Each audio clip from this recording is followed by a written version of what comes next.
I'm Aryeh Schwartz alongside Rachel Galligan, and welcome to the Winsidr Show, where it's all about the W.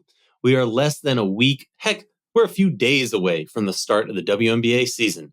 13 teams have been making the tough cuts. Still, some have more to go. But here we are with the Winsidr Show season preview.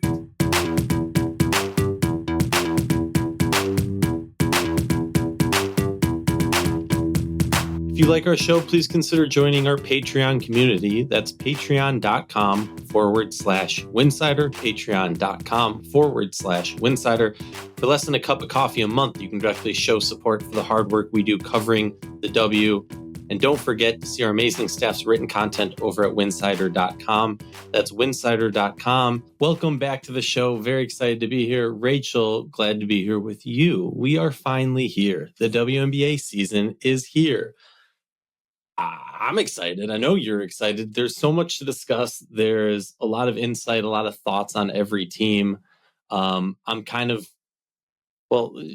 we dive into the teams, Rachel, any outstanding thoughts as we enter the WNBA season just a few days away? It just feels like it. I feel like I say this every year. We've done this how many years now? What are we on? Year 8? I don't know. A lot of question marks. You've got a brand new franchise. You've got about 3 at the top that are looking to be serious contenders. One that everybody, because of the popularity, wants to be a contender, but I'm not willing to put up in that category. And then everybody else is a complete massive question mark. I mean, we saw so much change this offseason from head coaches, head coach changes, the implosion of rosters that we were used to seeing together for a very long time with the Connecticut Sun. It's a season of change, and honestly, it's going to be the next couple of years of change, especially once we get through the CBA. So really excited to get to know some of these franchises again, because what we've become accustomed to knowing them as is no longer, to continue to also understand some of these coaches. I mean, what an unbelievably busy offseason from the coaching change perspective. Connecticut, I mean, even down to Phoenix, which I know wasn't a coaching change this year, but last year to me, I just threw out the window because I don't really even know what that was. To now you've got some college coaches who are in the game with the Atlanta Dream, with the Los Angeles Sparks and something. There's just going to be so much change, more change than I've ever talked about before. So I'm looking forward to that. And it's just one of those things where we can't do our jobs as analysts based on just a couple of preseason games. So a lot of this is just taking in information like everybody else is going to be doing here for the next couple of weeks and really trying to understand the makeup and the identity of these teams. Totally. It's going to be really, really interesting. And I'm grateful and happy and lucky that I get to pick your brain on these things because, like you touched on, these college coaches coming in, a lot of people don't know what they're known for doing. A lot of people don't know who these coaches are. And you're going to be annoyed because I'm going to be blowing up your phone asking you questions about them. But without further ado, let's dive right in. We're going to start off a little bit alphabetical, Rachel. We might dip out of the alphabet and come back in. Language was never my strong suit. So let's just get into it. The Atlanta Dream. And we're going to be we're going to try and cover all 13 teams, which means we're not going to be able to dive too in depth on each team. We're going to give our thoughts, general ideas. If there's any points that you disagree with, Rachel, that you want to add to, drop a line, let me know. Starting with the Atlanta Dream. Look, from my perspective, this team wants to become a contender. They've added vets. They added paint presence. But can they play that fast pace with BG and Bree Jones is the question. This roster will be 11. They have a lot of young talent. But realistically, I mean, you look through this list, Brittany Griner and Bree Jones. Yeah, Jordan Canada's won some championships as a role player, but Brittany Griner and Bree Jones are the players who have had success on this roster in the pros. Shatori Walker had that in DC with that championship, but again, that was a very small role. So Atlanta really trying to become a contender. And I guess my question, besides the more specific question of BG and Bree Jones and the style of play with Carl Smesko, with these fast-paced other players, we saw, BG hitting some threes in the preseason games.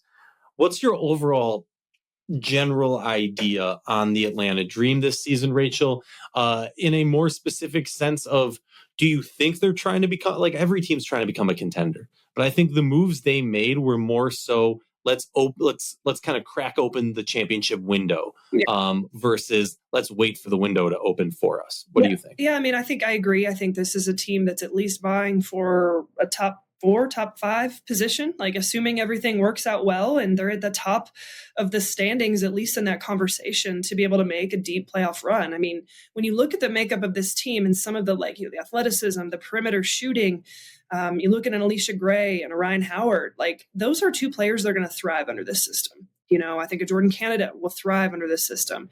Tahina Paopao, I think, will continue to just surprise people and do a great job. I mean, she's a player that I think can thrive in this system. And then you've got just some really great, pieces that understand their roles, some vets who've been together for a while. There's consistency. There's a good level of consistency with this team. I think with the Griner and Bree Jones thing, I mean, is that going to be a 4-5 starting duo, and how do other opponents attack that defensively? What we have to remember is Bree Jones is long been considered an elite defender with her understanding of positioning, her leadership, how she can kind of, like shift the pieces around on the court together. She's always been really good at defending. Can she defend on the perimeter, or is that going to be a situation where people are going to try to expose that mismatch? Obviously, Brittany Griner, some of the greatest rim protection in the league.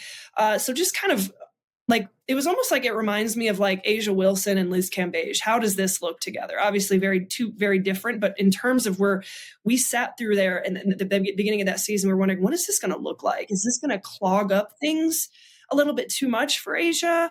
How are they going to, who's going to get the shots? Where's the ball going to go through? And again, I don't think that's this, because I don't think they're running their offense to and through both Brittany Griner and Bree Jones. Their roles are going to look a lot differently.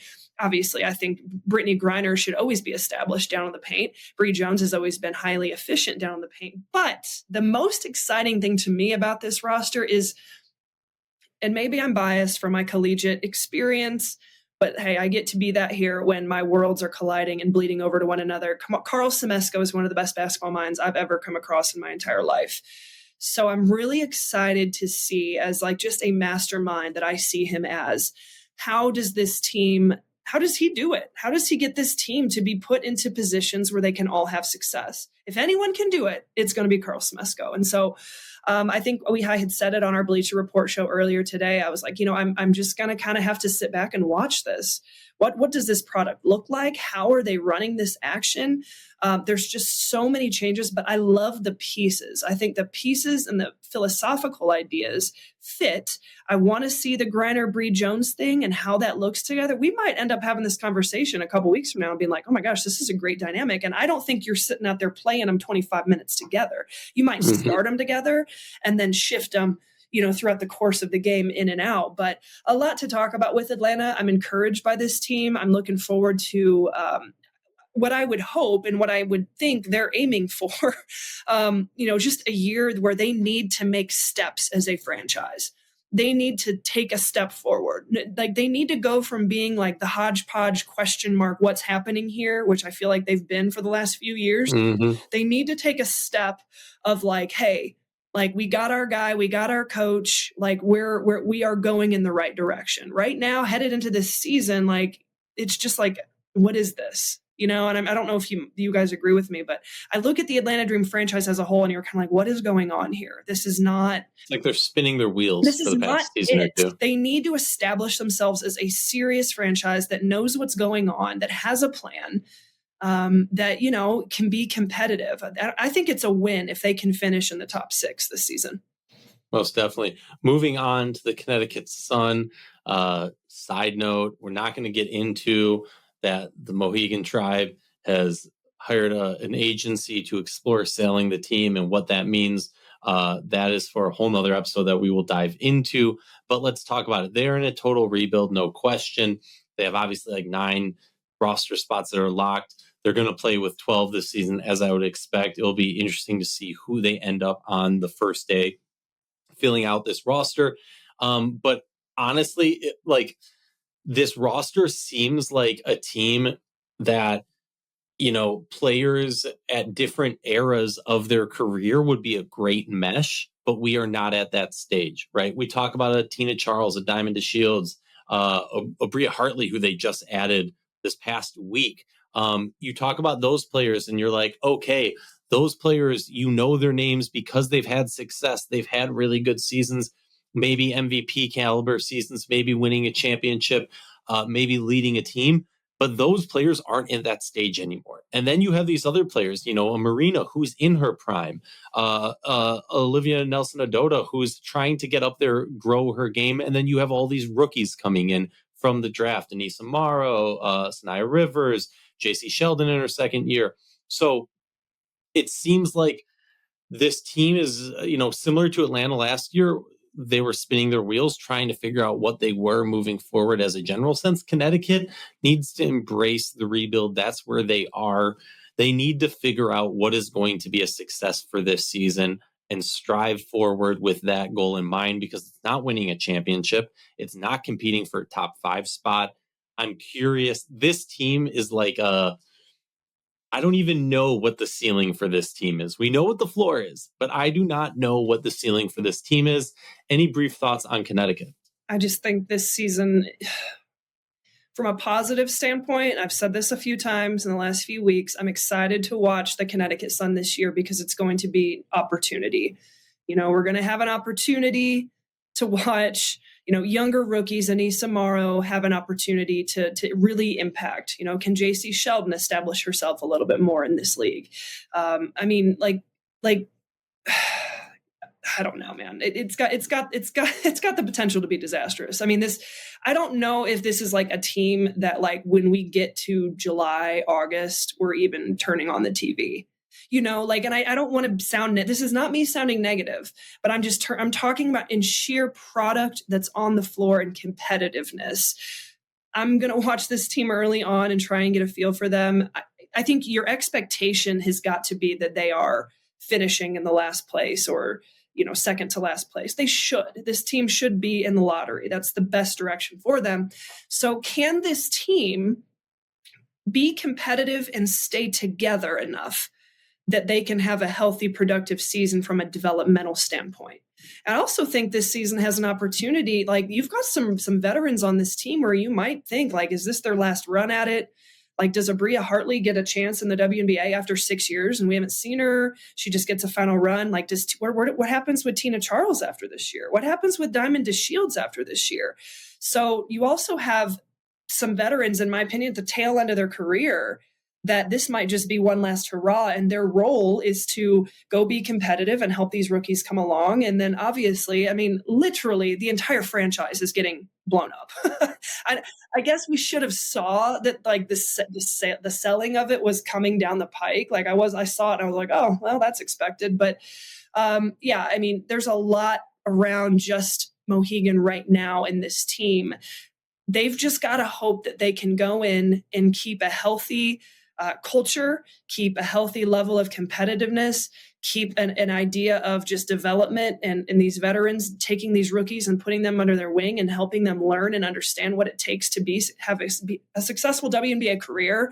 And then, as I said before, the thing I'm most excited about with this team is watching some of these players who haven't had opportunity or had opportunity in a while get a chance here with Connecticut and see if they can, establish themselves in the long term in this league.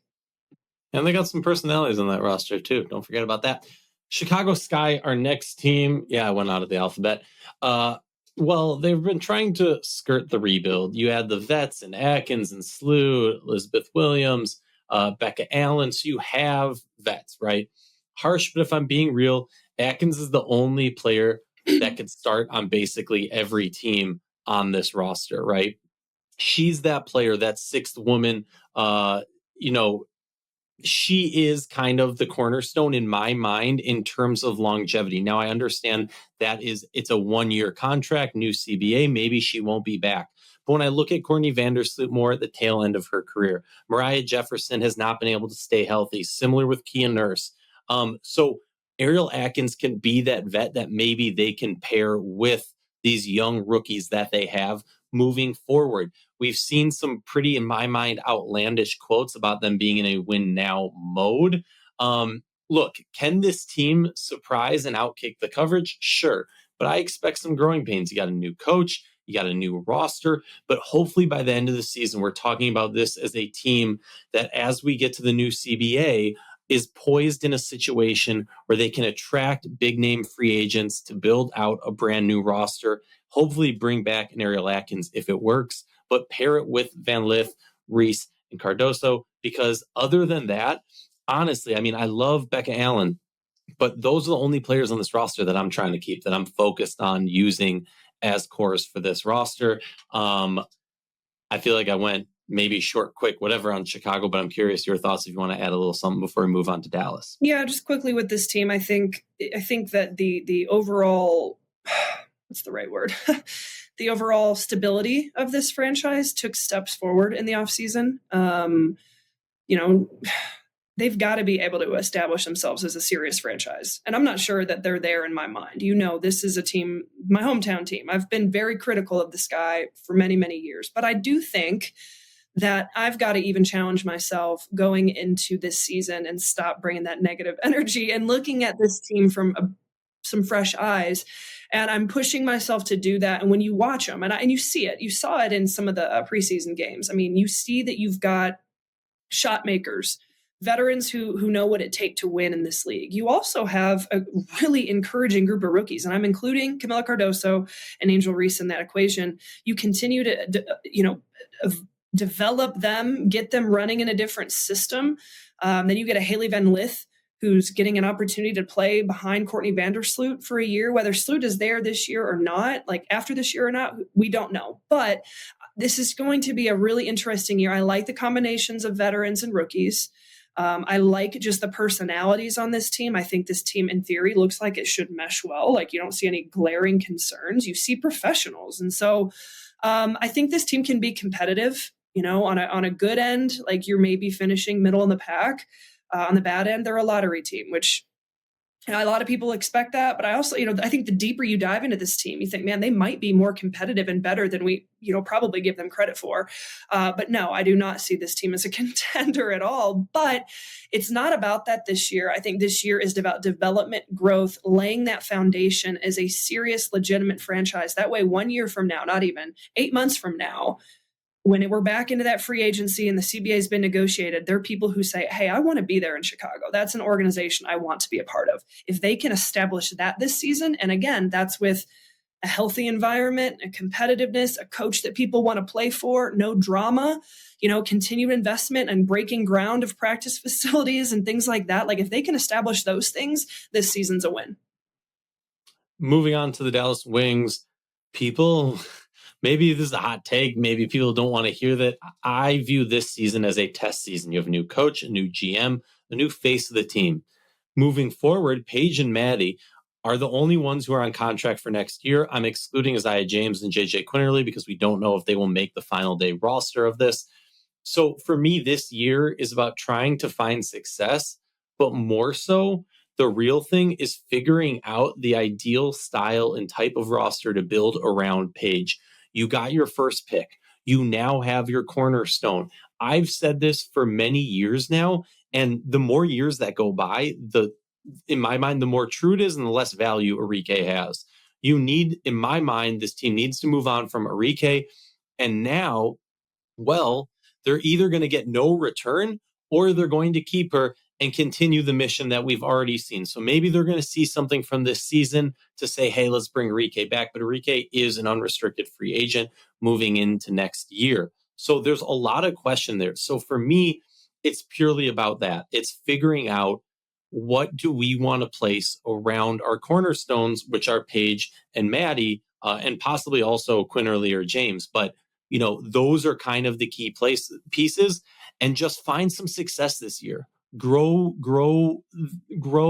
and show that this is no longer the Greg Bibb team, right? Show that this team has finally turned a corner. Yeah. Any thoughts? I feel like it's similar to Chicago in terms of just being able to establish some stability. And I think we saw that with the move in the offseason of just allowing Greg Bibb, allowing there to be a real GM and bringing in someone like a Kurt Miller, who that's a whole new role here there for himself. Now he's been a GM and a head coach, But just wearing that GM hat, bringing in his guy, Chris, as the head coach. I mean, just I actually think in some ways you could probably look at Chicago and it feels a little more stable right now than Dallas does. And maybe that's not fair to say to Dallas, but maybe, I don't know. It's just, I was so disappointed in the last year and a half out of Dallas.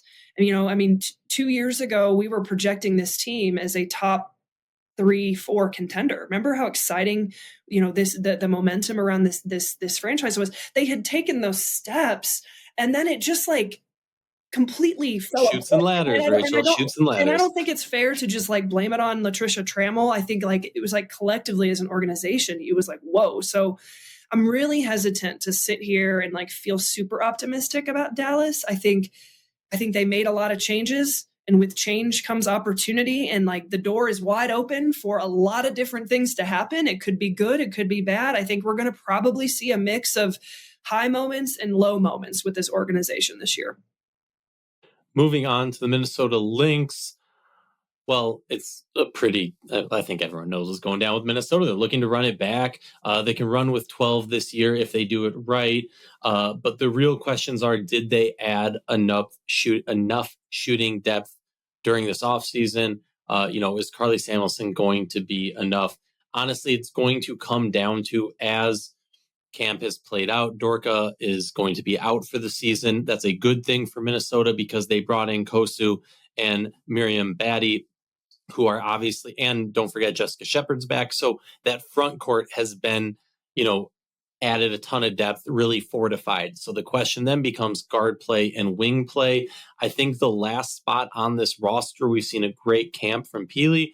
The last spot on this roster is going to come down to a battle between Diamond Miller and Grace Berger. Who can provide more? And there is a slight advantage, not that it will necessarily be a deciding factor, but Diamond Miller's contract is $4K more than Grace Berger's contract. So that could come into things when it comes to hard trips later on. Look, I like the depth on this team. I like the way that they've added positions that have some fluidity in it. Peely can do a variety of things. Kosu, Rachel, I know you're high on her. You keep telling me you see, I don't want to steal your line, but I'm going to steal it. You see a poor man's fee in Kosu, or maybe a young fee with the potential, and Batty, who has had some great success with the French national team, overseas with the powerhouse Fenerbahce. Minnesota is poised. A lot of it's going to come down to, can they continue the dominance that we saw last year? Because I think a lot of people were a little bit surprised that it worked so well. Great. Are we going to see that continue, or is it going to be like Atlanta, 8 years ago? Right, we're coming back down to earth, to reality. Yeah, exactly. Kind of almost a little bit like Dallas a few years ago, or Atlanta way back with Nikki Collin in that situation. Yep. I feel like I knocked Minnesota out of the park, so I don't think we need to spend more time on that unless you want to add something real quick. They're one of the top 3 contenders that I look at as they should be one of the top 3 teams I'm tuning into every single night. Yep. Moving on to the Golden State Valkyrie. They're just trying to find their footing. They could surprise people, but it'll be because they buy in, not because this roster is so impressive. They have lots of pieces. I don't necessarily think they've added pieces that are oh my God, this is going to be mind-blowing. But you have a new coach who's been biting at the chomping at the bit, whatever the phrase is, to get a head coaching opportunity. You have an expansion team. You have, I think last I saw, what was it, 15K in season tickets. That is wild.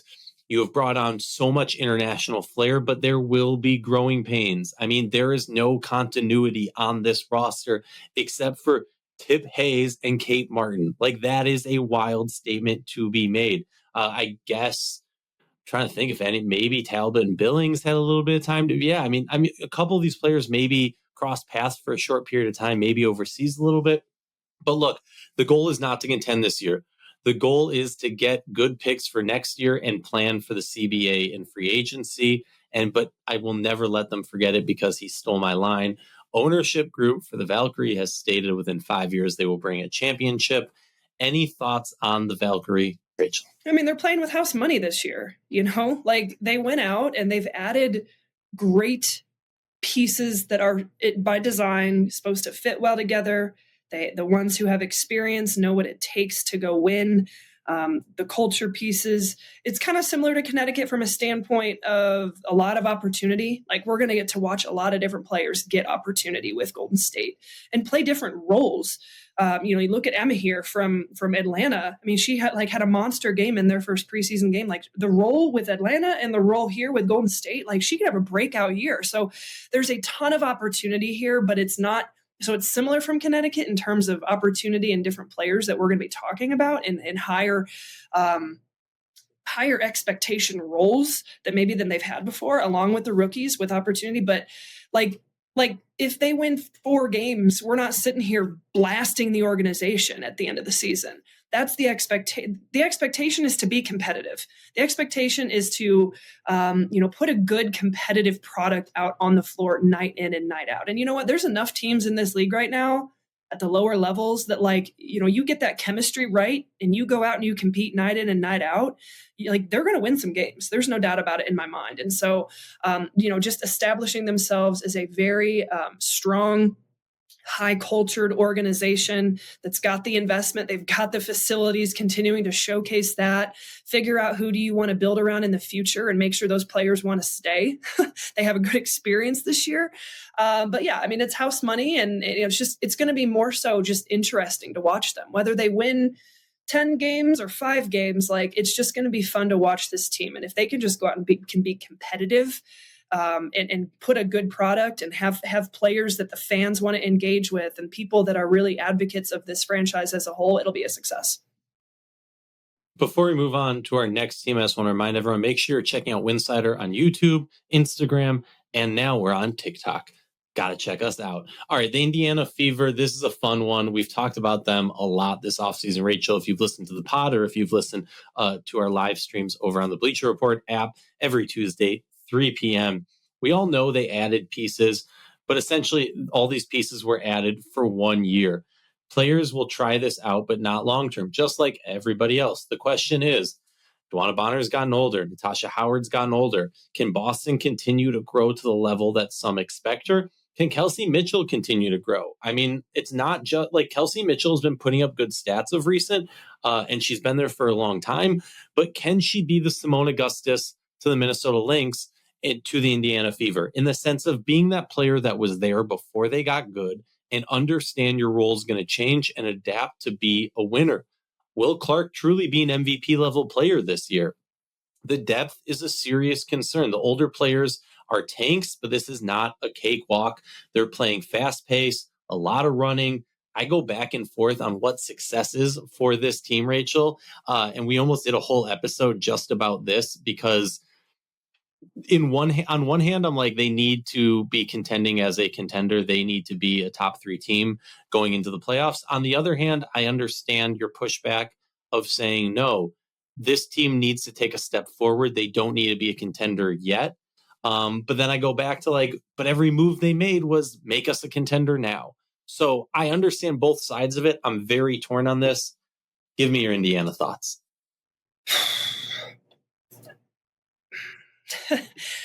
There's a lot of excitement around this franchise. I mean, there's no doubt about it. It's genuine from my standpoint. I can't wait to watch this team, to think to where we were 2 years ago. And there was very little expectation. Now there is expectation. They're playing with pressure. There is an expectation that when we turn on the Indiana Fever, they're winning games. That is new. That's very new. Last year was kind of let's just go and see if we can, after All-Star break, okay. All fun and games last year. We're growing a little bit, and look, we're being competitive with our rookie and, Kelsey Mitchell, and now we're just, kind of just rolling with that momentum. Okay, well, everyone felt good last year, but now it's not about feeling good. This is about, the expectation is you've got to go win, and you got to go be competitive. How do they handle that? And also, you got a lot of new personalities on this Indiana Fever roster, strong personalities. So how quickly can this team mesh? I think they can. I've been very, very, very, vocal about how Indiana's off season. I think they had the best off season outside of anybody else. Even from adding Stephanie White and, just everything, the moves that they made, I think it looks great. But does that mean I'm ready to say they're going to roll through this league? Absolutely not. I think they could start the season and lose their first 4 games and everyone's going to think the sky's falling down. You know me, when people struggle to start the season, I'm the very first one that's like, relax, it's fine. They're going to have growing pains. And how do they handle the expectation and the competitiveness? How does a Caitlin Clark handle her second year in the league, surrounded by major personalities that are, been designed there to help guide her, but also defend her a little bit? It's going to be really, really interesting. I mean, again, I just go back to, we went for a long time of having zero expectation, bottom dwellers of this league, 12 people in the stands, to now we are selling out arenas, moving arenas when this team comes to town. And the expectation is everybody thinks they're going to go win a championship. I don't. I think it is a success if they finish in the top 4, which I do believe is very attainable for this team. But the jump we're talking about, I need people to realize how big of a jump that is going to be and how it will take time. Do I think they can do it? Absolutely. Would I be biting my tongue or eating my words? And if they were in the finals, I do think it's possible. It's possible. They have the pieces. And if they can evolve and grow throughout the course of this season, they could be like the Atlanta Dream under Nikki Collin a few years ago, where they just go with it, right? They've got talent on this team. Got DeWanna Bonner, who knows how to win a championship. But, you still got a Kelsey Mitchell, a Caitlin Clark, who've played in the playoffs one time, so it's kind of a good mix of veteran, feisty personalities. Can this team stay together? I think that they can. And can they handle the lows of what the season's going to be and then peak at the right time at the end of the season, which again, I'm excited. The ceiling for this team, would blow me away, would be that they're in the finals. But I think a success for this team, top 4, top 5. I mean, this was a team that hadn't been in the playoffs for 8 years until last year. So a natural progression to me is middle to upper of the pack. Moving on to the Phoenix Mercury. Honestly, this is one I'm very curious about. Look, we know the story. They had Satu Sabli, Alyssa Thomas, Sammy Wickham. They had a variety of other players on training camp contracts, 30 players in training camp contracts. It's going to be quite interesting what they can do. They really are top heavy. They really invested a lot of money into, those superstars and maybe one bench piece here in a Sammy Wickham, or maybe they view her as the starter. I don't know yet. But look, my question for this team is twofold. One, how do these players' style of play fit into what their coach has dictated they want them to play? Because I have concerns about that. And then second of all, what do they do about the lack of depth on this roster? Rachel, any thoughts about Phoenix? It just feels incomplete. I think it's going to feel incomplete to me for the entire season. Incomplete from a standpoint is you've got some superstars at the top, and then where's everybody else? You can't have Kalani Brown playing 40 minutes a game. Where's your depth in the paint, in the interior? Are we going to rely on Natasha Mack like we had to last year? I just don't see any. Again, there's opportunity, just like we've talked about opportunity in Connecticut. We've talked about opportunity in Golden State. There's the same type of opportunity for some new names to get a chance here and establish themselves in this league. But it feels like there's a disconnect from what they were trying to do in the offseason to then how they were able to round out the rest of this roster.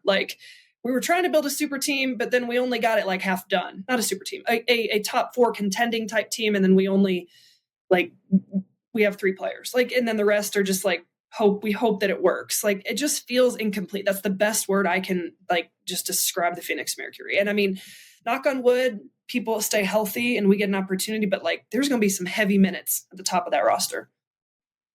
Moving on to the New York Liberty, run it back. They lost Lute and Kayla Thornton and recently lost Benijah Laney for the season, but they get Marine Johannes back, and that is huge. They get Rebecca Gardner from injury. They add guard depth. They also add Natasha Cloud. That's their new starting point guard. This team is retooled, and arguably you can make a very easy argument that they're a better roster now than they were going into last season. But a repeat is never easy. There's a new point guard, a new group of role players. And let's be real, Rachel. No one wants to talk about this, even though this roster is ridiculous, but they were a bad call and 5 seconds away from losing the finals. I'm not saying that for an asterisk. I'm not saying that for Minnesota or for, fodder for New York. I'm bringing that up because I want us to understand that this team was not leaps and bounds beyond the rest of the league last year. There was another team that took them to the depths. Yes, they came out on top and they won and they are the champions and they are going to have a ring ceremony in their opening home court game. That said, they are not leaps beyond like we've grown accustomed to in recent years with LA, Minnesota, Vegas, Seattle, DC. So many of these teams have just been so far beyond other teams and run it all the way to a championship. New York could very easily run it back, but let's not fool ourselves into thinking, it's number one and then everybody else miles beyond. Any thoughts on New York? Run it back, of course. I think they're probably top in my mind for being able to do that. However, I'm looking at what is the health status of this team. How does Brianna Stewart? We haven't had a chance to have we had a chance to watch Brianna Stewart yet? I think she played 10-15 minutes this past, but that was against the Antelopes. Here's the thing. So often people, and I was texting you this earlier this week, Rachel, people watch preseason games and they translate it into their mind to just defend their own narrative that's already been created. This is my opinion, right? They watch a preseason game and if your players struggled, it's preseason, they weren't trying. And maybe I'm a victim of this too. If they had a good one, this player is so good. That player was going up against a bunch of players who are already cut. That player was going up against a bunch of players who can't make it into the W when they're playing a Japanese league team. So that's just my little rant. Sorry. No, yeah. I mean, again, Brianna Stewart, had some work done in the offseason. What's the status of Benaja Laney Hamilton? What's the latest of that? Seriously, tell me, because I haven't been out. She's out for the season. So, I mean, all right. Officially not. Has that been said? She's out the entire season. She's expected to be out the entire season, and Kolb has stated, and this is why I don't want anyone throwing shade at Rachel. The reason she's confused about it is because Kolb publicly stated that expect to suspend her, but we haven't seen that happen yet. They haven't yet. And so I'm looking at we always do these shows and I'm looking at the her hoop stats and you're like, okay, there's no suspension there. So maybe they're waiting for the last second. I think that hurts not having her. She's such a vital piece to this team, in my opinion. I think Natasha Cloud will integrate very nicely with this roster. But they go as Jonquel Jones, Stewie, and Sabrina go. That's this team. I think they've got really great pieces. We saw Fibich really thrive, and she is coming over a little bit later because she's still, playing overseas. And so, again, this roster has all the makings to run it back. Can the people who are healthy and who are returned and, here able to stay healthy throughout the course of the season, because they're going to go as that big three goes, in my opinion. And again, the Benaja Laney Hamilton piece, again, I kind of had this off, there's been some question marks with me. Could she come back? What is it not? If that's what we're going on now, her not being there, that's a big blow. That's a big blow for me. But I don't think it moves the needle so much in my mind where they're no longer the top in my mind of a contention. No, I completely agree. Losing her and KT, those were the players that to me did the intangibles. Those were the intangible players, the dogs. Now, obviously you add a Natasha Cloud and you but those are the players that were making those those key plays at the right moment, gathering the team and motivating them. And they had been there for long enough during that growth. The continuity was there. And that's part of why I think it's such a big blow. Did you want to add something? No, I was just saying maybe that's an opportunity for someone like, Markeisha Davis to step into that type of role. They're going to need that type of two-way dog on both ends of the floor to fill that role with this roster. It's not going to be any of those big three. Who is going to be, those complementary pieces to them that do that dirty work, that gritty, and again, I think Cloud is part of that too. That's just in her DNA, which is why we love her, and how competitive she is. And, that energy, I think, is a big piece of this, but there's got to be a couple more, which again, maybe back to the theme of the show is opportunity, for players to step into to new roles. Mm-hmm. Moving on to the Seattle Storm. It's a fun one, Rachel. Look, let's be honest, it can only be up from here, right? Last year was, I'm going to say it, embarrassing. It was rough. Okay. You put together a superstar roster and it flailed. They showed glimpses of being a contender, but it was never more than a flash in the daylight. You lose Horston, Nika, and Katie Lou all out for ACL injuries whole season. You added generational talent with Malunga in the draft. You brought back Alicia Clark. You add Lexi Brown and Lee Uru. You make some surprising cuts the other day, which to me, I know I've been saying this, signals that probably they have something in the works or they're trying to make something work. But overall, I'd say this team has some top talent. Would I consider them a top contender? No, not yet. You got to show it for me. I'm starting to have more trust in this team than a Phoenix just because of the depth that they have. For sure. But look, there's a lot. Is the coaching the right coaching for this team? Can they gel? Talent-wise, you might not be as good as last year, but I can see this team being potentially a much better team than last year. And heck, they should be, considering how much of a dumpster fire it was. Yeah, I feels like last year was a swing and a miss. And now we're back up at the batter's box and there's a big opportunity here. You know, it's like, okay, like what is it? You got Gabby, you got Alicia Clark for a whole season together. You've got a really promising rookie. I mean, you know, Skylar Diggins, Nneka Ogwumike together, you know, like, again, it just felt more of a chemistry thing last year. I mean, obviously we saw the drama that we were talking about after the end of the season, all sorts of things with Jewel Lloyd and the division. Like, if this team could be on the same page and be competitive, and I love an Erica Wheeler all day. Give me an Erica Wheeler on my team all day. I like this team. I think you've got better pieces that are going to mesh better together. Do I think they're a super team? No. Do I think they're a top 4 team? No. But is this a team that's going to night in and night out give you a really good product and be competitive night in and night out? Yes, for sure. Moving on to Washington. Well, they're in a rebuild, even if they don't want to admit it. They draft Kiki, Citron, Amor. Amor goes down with an injury, out for the season. Shakira Austin, Amelia Edwards have been fighting some injuries in camp. This team has some youth that have a lot of potential, but a new head coach who doesn't have much experience in the women's game, and frankly, a roster that cannot compete with the rest of them. It's about growing as a team, keeping in mind that a lot of these players on this roster will have a future on this team. I was telling you this earlier. They have a crazy amount. They've got like 7 or 8 players that, which is in my just scanning, I haven't compared, but have more players on roster for the 2026 and 2027 seasons than any other team in the league. That's a lot of potential for the future of this team. But again, it's not about this season, and arguably it's not even about next season. Thoughts on Washington before we move on to Vegas and LA? Again, a little bit of a complete demolition.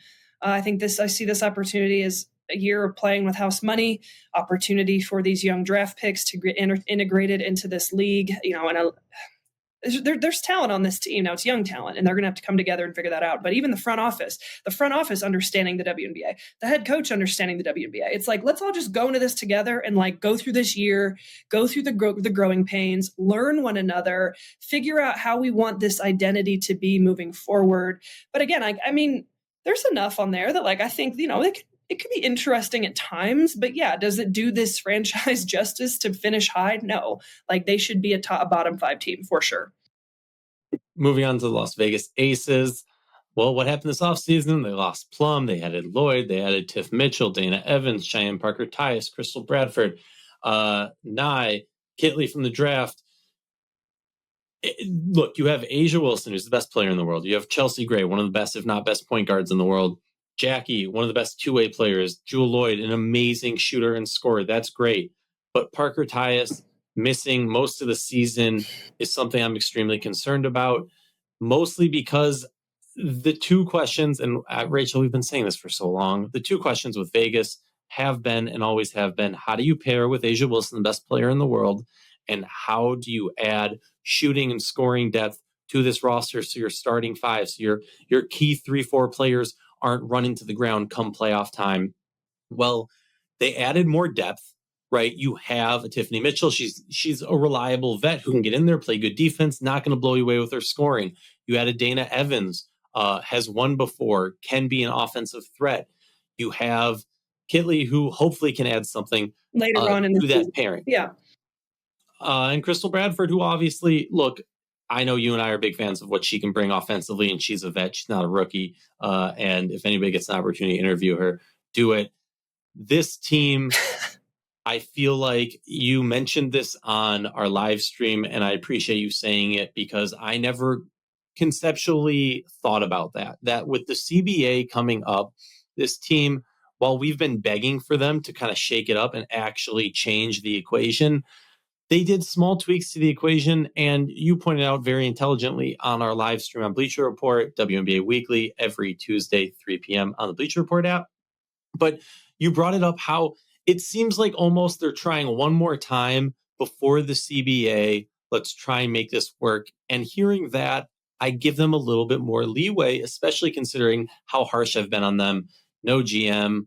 I know you'll say, well, they have a GM, but not an actual, you know what I mean? Yeah. But yeah, so thoughts on Vegas before we move on to our final team? I think they've done the best they could. You deal with a pregnancy, some injuries, Megan Gustafson, those are things that are outside of your control. You've got a promising rookie in Nye that, who knows? She has potential to really make some noise this season. Like you said, Tiffany Mitchell, a really solid vet. We'll see.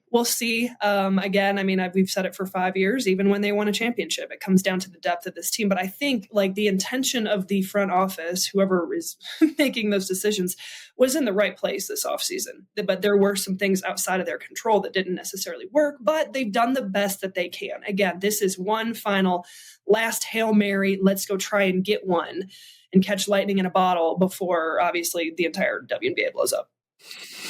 When I say blow up, I mean everybody's rosters blow up and they can shake this whole thing up and go make a complete brand new superstar super team around A'ja Wilson after this year. Oh, yeah. I mean, like, I forgot the exact number, but it was like 85 or 90% of the league are going to be free agents going in. And like Vegas is always going to be one of the top destination franchises. I mean, look at the investment, look at the hype around this team. You've got a player like A'ja Wilson who like people want to play with. Like obviously they've had some of like the legal battle issues, things that they're going through, like from a fan perspective, that's been some drama, but like from a player's perspective, like Vegas is a place people want to be. So I don't think, unless something absolutely crazy happens this year, like Vegas is going to fall down in that upper tier of like top free agency destinations. In my opinion, they're at like, the top two. Totally. Moving on to the LA Sparks. Honestly, they're a super interesting team. This is one of those teams that, look, there's a nice amount of youth on this roster. There's a nice amount of veteran presence. You have a Kelsey Plum who trying to follow in the footsteps of a Dearica Hamby of going from Vegas to LA and taking on a larger role, more leadership role, really spreading your wings. I like that one too of Plum and Hamby. I like that they have an Odyssey Sims. I like the bringing back Aryeh McDonald. You got Cam Brink and Rakia Jackson, young players with a lot of potential. Can't forget about Sarah Ashley Barker. Big fan of what she can bring to this roster. Honestly, it's a lot of question marks. It's what can we see from them? This is a nice mixture roster, arguably the nicest mixture, in my opinion, of youth, talent, and vet presence poised together, vets who are still in their prime, still in their best days. A lot of potential for this team. I don't think we're talking contender. I don't think we're talking about a team that needs to think about being a contender. I think we're talking about a team that wants to see Cam Brink come back healthy. You want to see a continuity of Brink getting in there, maybe Azrae Stevens and Hamby. You want to show Kelsey Plum, this is what you came here for, and we can bring you back and grow from that with Brink and Jackson. And you want to see more growth from that youth. So a lot of opportunity for this team to be good and truly grow and kind of cement themselves moving forward when the new CBA comes. Any final thoughts on our last team? Yeah, I mean, they've made it pretty clear they're not settling for a long-term rebuild. I think, based on what we saw last year, that was what like was expected and what needed to happen. Like a reset of the foundation of this franchise. They were able to do it. And now it's like, okay, how do we take that next step to be a middle of the pack competitive team night in and night out? I like their pieces. I like their coach. Still a lot, question marks there about like, what does this look like? But this is probably like one of the top couple of franchises I think I'm most excited to watch, because it used to be like, oh, the Sparks are playing, I don't really even want to, I don't really feel like turning it on. Now I'm like, oh, I want to watch this team. I want to watch this team compete. And I think, you've got anybody who's got, De'Ara Hamby, Kelsey Plum, even an Odyssey Sims, who we don't give enough credit to, just her high level of competitiveness, how she continues to fight and scratch and claw. Like, this roster to me, along with some of the younger rookies, and I know Cameron Brink not back yet, but like, this team could be a lot of fun at points in this season. So I'm looking forward to watching LA. This is definitely one that excites me the most. Very excited to get this episode out of the way, because that means it's time for the season. It's time for guests. I'll hint it, okay? We have, hopefully it comes through. I never like to hint towards our future guests until we've actually recorded with them, because it always feels like it's going to fall through the moment that we announce it. So I'm not going to say who, but we have lined up a legend of the W to come on the show later this week. I hope you're not sick of my voice, because it seems like it will be 3 episodes run this week. I'll be on all 3, but luckily for you listeners, Rachel will be on 2 of them, and hopefully a really amazing, impressive slam dunk of a guest for us on this next episode of the Winsidr Show. As always, Rachel and I are glad to be in your ears talking WNBA basketball whenever you'll listen. Have a great day, and let's get ready for the season.